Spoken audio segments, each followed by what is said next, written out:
Shalom saudara sekalian, kita kembali jumpa dalam acara Anda Bertanya Alkitab Menjawab. Kita masuk episode yang ke-8. Saudara, ada pertanyaan-pertanyaan yang tidak saya jawab langsung melalui forum ini, tetapi kami jawab langsung kepada penanya. Sebab jawabannya tidak dibutuhkan oleh yang lain. Biasanya untuk individu itu atau ada hal-hal yang sangat pribadi sehingga kami menghubungi langsung. Baik, kita sekarang masuk di pertanyaan yang pertama di episode 8 ini.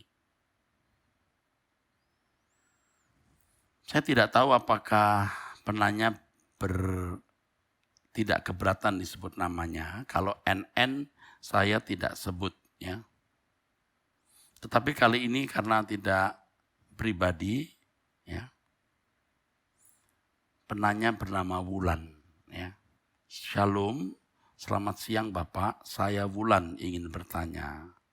Apakah orang yang sudah dipisahkan dari dunia akan mengalami progresivitas hidup dalam arti dia tidak mengalami up and down lagi, atau mungkin bisa dikatakan tidak berbuat dosa lagi seperti Bapak sering katakan dan memang ada dalam firman Tuhan. Karena mereka semakin memiliki kepekaan yang kuat terhadap pikiran dan perasaan serta kehendak Allah dalam hidupnya.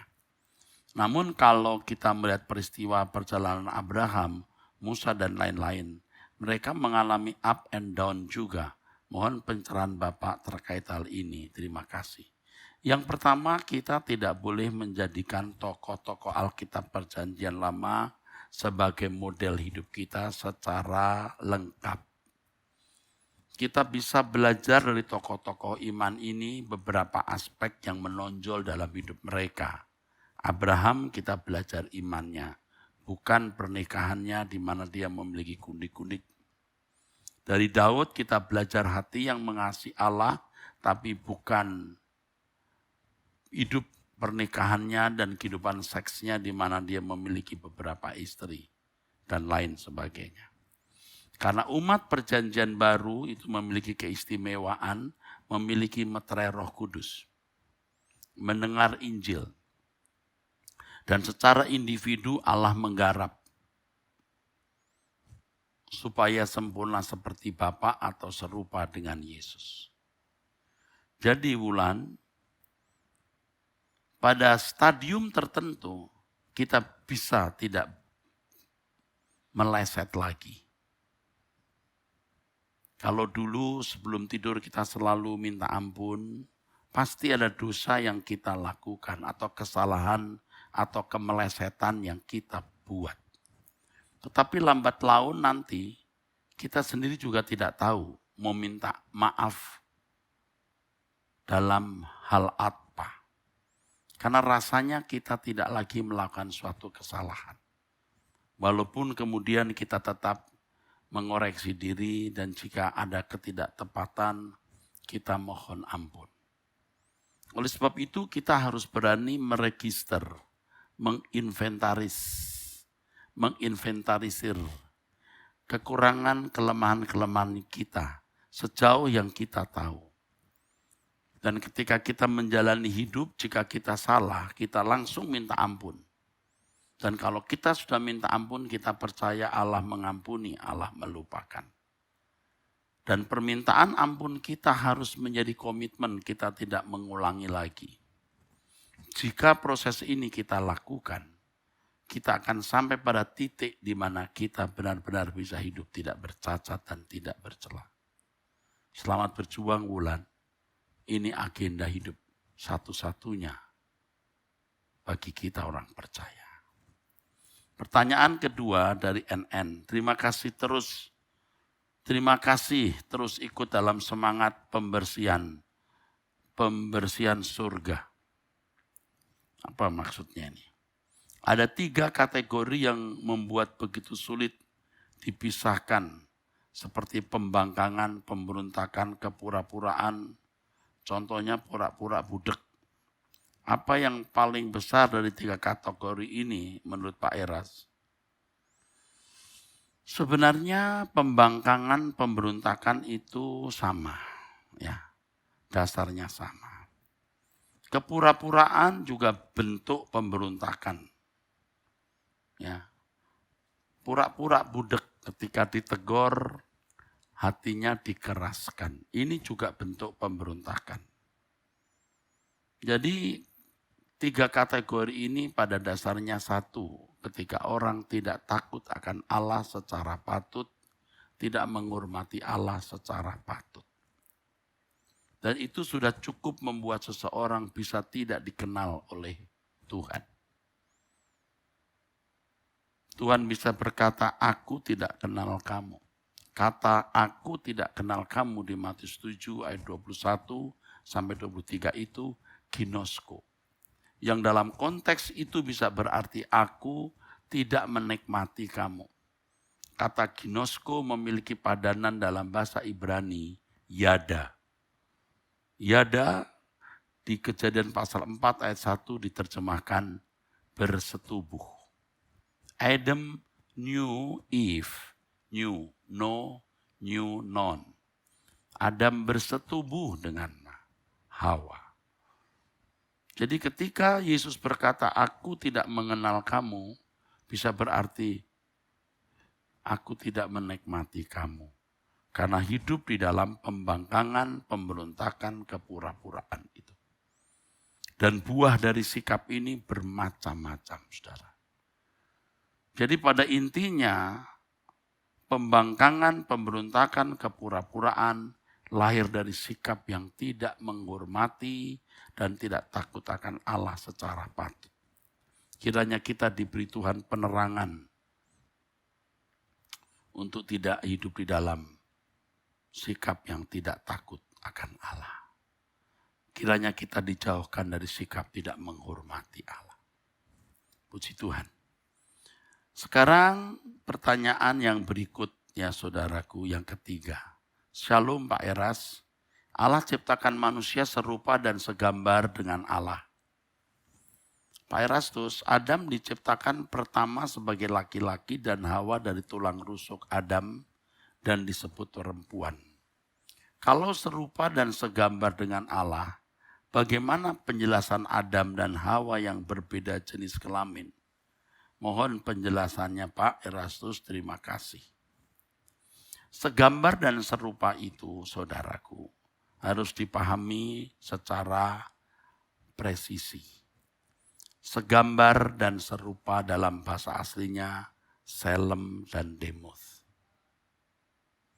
Selem itu artinya komponen-komponen yang ada pada Allah juga ada pada manusia. Pikiran dan perasaan. Ya. Pikiran dan perasaan. Sedangkan keserupaan dalam teks aslinya itu lebih menunjuk kepada demuth. Jadi kualitas dari pikiran dan perasaan.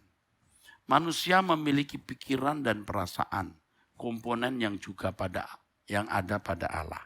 Dengan pikiran dan perasaan manusia bisa memiliki kehendak. Dengan kehendak ini saudara, ya, manusia bisa mengambil keputusan, memilih karena melahirkan kehendak. Nah, diharapkan kehendak manusia bisa sesuai dengan pikiran dan perasaan Allah. Jika benar-benar bisa mencapai hal itu baru mencapai keserupaan yang ideal yang Allah kehendaki. Sempurna seperti Bapa. Itu berarti manusia memiliki kemuliaan Allah. Tetapi ternyata Adam gagal mencapai hal itu. Nah, lalu bagaimana dengan kenyataan Adam laki-laki, Hawa adalah perempuan atau dualitas manusia? Dualitas manusia tidak mengacau prinsip kesegambaran atau keserupaan dengan Allah itu. Jika kita mempersoalkan hal ini, saya juga bisa menambahkan bahwa di dalam diri Allah itu ada unsur kelaki-lakian, kejantanan saudara, kegagahan yang secara antropomorfisme dinyatakan tentang keperkasaan Allah, kedahsyatan Allah. Tetapi juga di dalam Alkitab kita menunjukkan, Alkitab kita juga bisa melihat, ditunjukkan kepada kita sikap keibuan dari Allah, kasih sayang, ya, perhatiannya sebagai atau seakan-akan seorang ibu. Nah, kita melihat unsur-unsur itu di dalam diri Allah secara antropomorfisme. Jadi Allah digambarkan seakan-akan manusia dan faktanya memang demikian di Alkitab. Ada unsur kelaki-lakian, kegagahan, keperkasaan dalam diri Allah. Tapi juga ada unsur-unsur seakan-akan kewanitaan, kelemah lembutan, kasih sayang Allah kepada umat. Ya. Seperti misalnya firman Tuhan mengatakan, apakah ada seorang ibu yang meninggalkan bayi yang sedang disusuinya? Seandainya ada, Allah tidak akan meninggalkan kamu. Nah, ini bicara tentang kasih sayang ibu kepada anak. Dan Allah lebih dari seorang ibu. Puji Tuhan. Terima kasih untuk pertanyaan yang cerdas ini. Pertanyaan yang keempat. Dari NN juga. Shalom Pak Eras, konsep berpikir untuk dipisahkan dari dunia tidak selaras dengan materi pendidikan agama Kristen yang saya dan anak-anak kami terima di sekolah. Ya.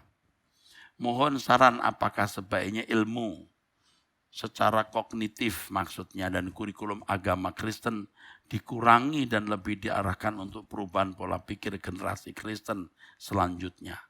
Atau biarkan perubahan pola pikir milik tanggung jawab gereja. Saya salut dengan pertanyaan ini.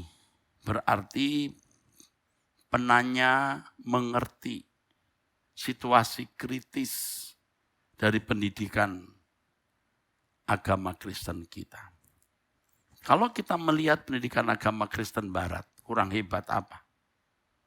Yang diantaranya sering diadopsi oleh gereja-gereja tertentu yang memberi kesan bahwa kurikulum pendidikan agama Kristen atau kurikulum pendidikan agama dari Barat itu lebih baik. Dan secara logika pasti lebih baik karena mereka memiliki pengalaman lebih banyak atau lebih dulu dari kita. Faktanya apa yang terjadi, saudara? Faktanya apa yang terjadi hari ini? Kekristenan bangkrut. Gereja-gereja mengalami kebangkrutan. Ya, di Eropa jauh lebih parah dibanding Amerika. Jadi ini ada yang salah. Sekarang kita melihat juga kurikulum atau materi pendidikan agama Kristen. Apakah benar-benar bisa mengubah anak-anak Kristen kita menjadi anak-anak yang berbeda dengan agama lain? Faktanya tidak. Atau kurang. Ini benar-benar terjadi. Ya. Seorang pelayan Tuhan, anaknya disekolahkan di sekolah Kristen. Ya, tingkat SLTA. Terkena narkoba. Sampai meninggal dunia, saudara. Ini fakta. Tidak berlebihan. Pergaulan di kalangan anak-anak Kristen, saudaraku. Tidak lebih baik. Atau tidak kelihatan lebih unggul dan bermartabat. Dibandingkan dengan anak-anak non-Kristen. Ada yang kurang tepat. Mestinya materi pendidikan agama Kristen harus kembali direvisi. Tapi bagaimana mau direvisi kalau yang membuat kurikulum juga tidak memiliki kedewasaan rohani? Kedewasaan rohani di sini maksudnya tidak memiliki target kehidupan untuk sempurna seperti Bapa dan serupa dengan Yesus. Jangankan di sekolah Kristen, saudara. Di sekolah-sekolah tinggi teologi, di seminari-seminari pun, ruangan untuk character building kurang memadai. Saya mengajar character building di sekolah tinggi teologi Ekumene di mana saya menjadi ketuanya. Saya sampaikan kepada Waket 1 bahwa character building adalah mata kuliah yang ada di sepanjang semester. 8 semester itu semua ada character building. Sedangkan untuk program S2, S3 ada yang disebut sebagai spiritual quotient, kecerdasan rohani. Yang itu memuat konten mengenai karakter. Sebab untuk apa meluluskan seorang sarjana teologi, tapi kalau tidak berkarakter seperti Kristus? Terima kasih untuk pertanyaan ini dan itu menjadi beban kita. Apakah ini diberikan kepada gereja atau tanggung jawab perubahan pola pikir ini? Gereja pun juga sering tidak mengajarkan kebenaran yang berorientasi pada perubahan pola pikir. Apalagi gereja-gereja yang menekankan mujizat. Menekankan berkat-berkat jasmani. Sibuk hanya mengurus perpuluhan. Dan persembahan bentuk lain.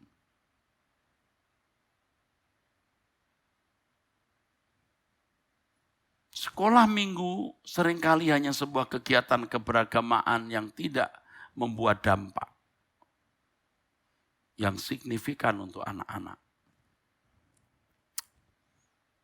Itulah sebabnya menjadi beban kita memikirkan hal itu. Kami di Jakarta, ya, anak saya Stephen Erastus dengan teman-temannya mengadakan satu gerakan 80 movement. 180 movement. 180 movement. 180 derajat bagaimana mengubah. Proyeksinya adalah siswa-siswa SMP, SMA. Sering dikumpulkan di gereja kami. Gereja kami bisa menampung beberapa ribu. Jadi kalau mereka datang, separuh kursi diambil untuk counter makanan, counter mainan, saudara. Secara berkala, kita mengadakan KKR dan seminar untuk anak-anak. Kita jemputin mereka. Kita minta guru-gurunya datang dan kita fasilitasi. Untuk guru-gurunya kami juga mengadakan pertemuan-pertemuan. Kami bekerja sama dengan kantor wilayah agama Kristen. Ya. Kanwil, ya, Departemen Agama Kristen. Kanwil Bimas Kristen. Dan kepala Kanwil Bimas Kristen juga hadir, kadang-kadang disertai dengan stafnya. Kami berterima kasih untuk kerjasama ini. Karena kami memiliki beban untuk guru-guru agama. Guru-guru agama Kristen. Yang kadang-kadang mereka yang honorer sangat kecil penghasilannya. Belum tentu cukup untuk ongkos dari rumah ke sekolah. Kadang-kadang di sekolah-sekolah tertentu tidak ada ruangan untuk anak-anak Kristen belajar agama sehingga harus menempati kantin di bawah pohon halaman sekolah. Kadang-kadang malah tidak ada guru agamanya. Sehingga gereja yang harus memberi nilai kepada siswa-siswa Kristen itu. Dan ini buah si malakama. Kita beri nilai bagus, Kita tidak pernah tahu kemampuannya. Kalau hanya memberikan tes tanya jawab juga tidak objektif. Ini kesulitan. Makanya gerakan 180 movement ini, saudara, membidik siswa-siswa.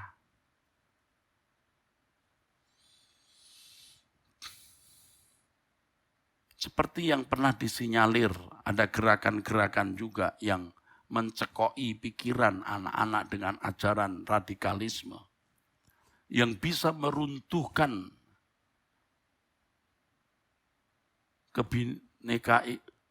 kebinekaan negara ini. Persatuan negara ini. Kesatuan negara ini. Negara yang terikat dalam kesatuan, dalam Panji Bhinneka Tunggal Ika, bisa runtuh. Karena anak-anak sejak dini sudah diajar, diindoktrinasi hal-hal yang bisa merusak anak-anak. Nah sekarang kalau untuk generasi Kristen bagaimana? Ini menjadi tanggung jawab kita semua. Baru-baru ini seorang pakar pendidikan menghubungi saya. Bagaimana kita memikirkan pendidikan agama untuk generasi muda. Dan saya akan menghubungi Dirjen Bimas Kristen nanti. Saya sudah berjanji. Karena baru 2 hari yang lalu saya dihubungi beliau atau berbicara dengan beliau. Saya akan menawarkan sebuah usaha bagaimana bisa merevisi, menambahkan atau melengkapi kurikulum agama Kristen kita. Mungkin sekolah Kristen yang sudah mapan, mungkin tidak merasa membutuhkan, tapi banyak sekolah-sekolah Kristen yang lain. Yang sekarang ini, karena saya sendiri langsung turun ke lapangan, sekolah-sekolah Kristen, SD, SMP Kristen, yang nyaris bangkrut, bahkan sudah bangkrut. Di Jawa, saya langsung turun sendiri ke lapangan, saudara. Yang bangunannya itu warisan dari Belanda, nyaris diambil Pemda, menjadi cagar alam. Cagar budaya, jadi cagar budaya. Karena sekolahnya bangkrut.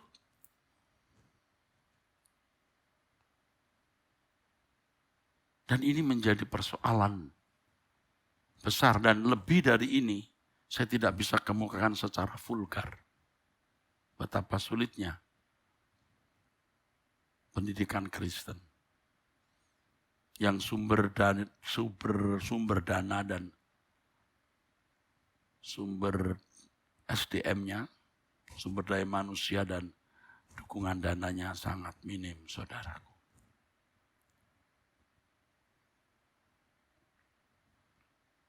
Ini belum lagi kalau saudara bisa mengerti bahwa di perguruan tinggi keagamaan Kristen, kalau membuat program doktor, itu harus memiliki 2 profesor.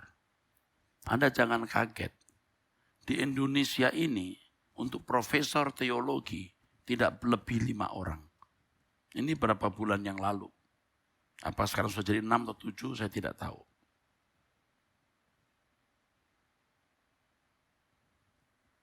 Dan banyak hal yang menyangkut masalah ini yang saya tidak bisa kemukakan secara terbuka.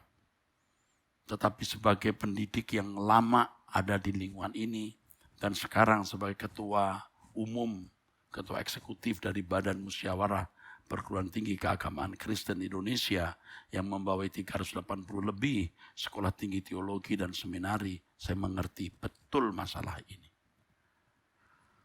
Menjadi pergumulan kita bersama dan saudara kita bekerja keras, kita berdoa untuk ini. Kiranya Tuhan memberi kita beban yang tulus tanpa pamrih untuk mengambil bagian di sini. Terima kasih untuk pertanyaan yang sangat baik ini. Puji Tuhan. Pertanyaan yang kelima dari Bapak Haryanto, Lombok. Atau Haryanto, ya Lombok. Om Eras, bagaimana apa modal terus mengobarkan roh Kristus dalam diri kita? Gusti Yesus memberkati, puji Tuhan. Haryanto selalu mendengar firman Tuhan dan saya anjurkan dengarkan khotbah saya. Ya. Yang kedua, belajar Alkitab sungguh-sungguh dari berbagai buku dan literatur yang baik. Ya. Saya tidak berkeberatan nanti mengirimkan buku untuk kamu, Haryanto. Ya. Saya tidak berkeberatan ya. Kalau kamu betul-betul mau belajar firman yang benar ya. Memiliki jam doa. Memiliki jam doa. Oke? Jangan lupa, tiap hari harus ada jam doa. 4, bergaulah dengan orang yang takut akan Allah. Oke? 5, jangan lupa bergereja dan berjemaat. Ke-6, jadi saksi. Bagaimana kita menjadi saksi untuk sesama atau untuk orang lain. Dan kesaksian yang utama adalah kelakuan kita harus menunjukkan kehidupan Yesus atau kita mengenakan kehidupan Yesus. Ya, puji Tuhan. 6. NN. Shalom Pak Eras. Pak, kalau Tuhan tidak akan mengintervensi kehendak bebas kita, apakah kalau kita berdoa untuk seseorang untuk pertobatannya, masih mungkinkah Tuhan turun tangan? Mohon penjelasannya Pak, terima kasih.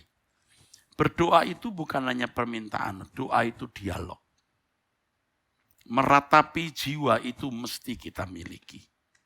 Dan di dalam dialog itu Tuhan akan memberikan kita petunjuk apa yang harus kita lakukan. Mendoakan untuk keselamatan orang sangat mudah.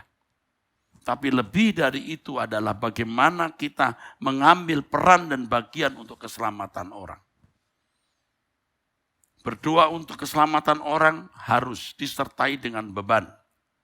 Supaya kita bukan hanya bicara, supaya kita tidak hanya bicara, tapi kita juga bisa bertindak.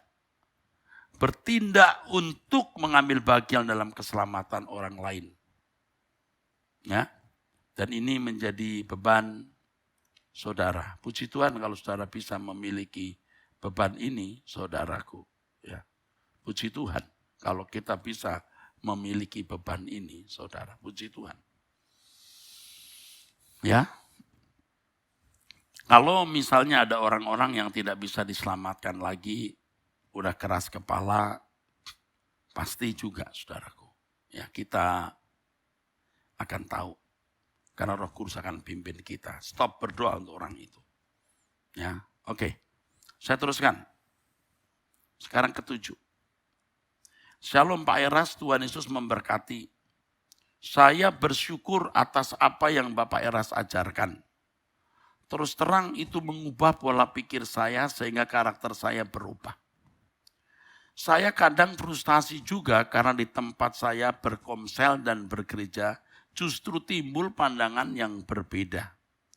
Justru saya bisa merasakan perubahan dalam diri saya dan lebih bisa menghargai anugerah yang Allah Bapa berikan dengan mau berjuang agar hidup saya semakin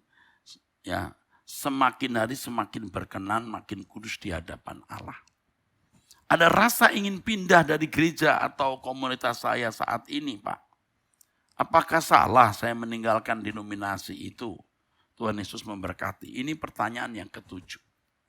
Saudara, soal pindah denominasi harus dipercakapkan, dibicarakan dengan Tuhan. Kadang-kadang kita ada di sebuah denominasi bukan karena kita mau memperoleh sesuatu, tapi karena kita mau memberi. Saudara, belajar kebenaran itu sudah bagus sekali. Ya, bergereja di satu tempat, berkomsel, bersekutu dengan saudara seiman di satu tempat, bukan supaya kita menyerap apa yang mereka bisa berikan. Tetapi kita memberi supaya diserap oleh mereka. Jadi tidak harus saudaraku, saudara mesti pindah. Tetapi kalau saudara tergerak untuk pindah dan Tuhan memang memperkenan, silahkan. Tapi jangan sampai saudara bertindak hanya karena saudara tidak mendapatkan apa-apa di situ. Nah itu merupakan egoisme. Ya, baik saudara, ini episode yang ke-8. Sampai jumpa di episode yang ke-9. Tuhan memberkati.